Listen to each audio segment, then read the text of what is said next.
আসসালামু আলাইকুম। আজকে আমি এই যে আমার শ্বশুর বাড়িতে আমার দাদা শ্বশুরের আমলের এই যে দরজা দেখেন কত পুরনো হয়ে গিয়েছে, কিন্তু এখনও কত মজবুত।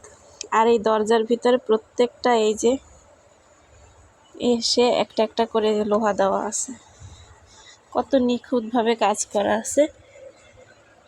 আর এই দরজা বেশি খোলা হয় না, এই দরজা বন্ধই থাকে, কারণ এই পাশে আমাদের কবুতর রাখা আছে। এই যে এই কবুতরের জন্য নেট দেওয়া, এই কারণে এই দরজা খোলা হয় না, কারণ এই কবুতরের ময়লাগুলো সব ঘরে আসে। এই দরজাটা অনেক দিন পরে আমি খুললাম আজকে, আর আপনাদের সাথেও শেয়ার করার জন্য। এই যে আরেক পাশে এই যে আরেকটা, এই যে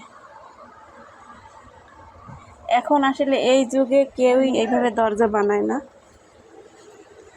এত মজবুত করে। এই যে মনে হয় আরও 100-150 বছর আগের এই দরজা। এই একটা দরজাই আছে এই ঘরে, আর অন্যান্য দরজাগুলো সবই মেরামত করা হয়েছে, কিন্তু এই দরজা এখনও মেরামত করা হয় নাই। মেরামত করবে কি, একটা আর কি স্মৃতি রাখা আছে।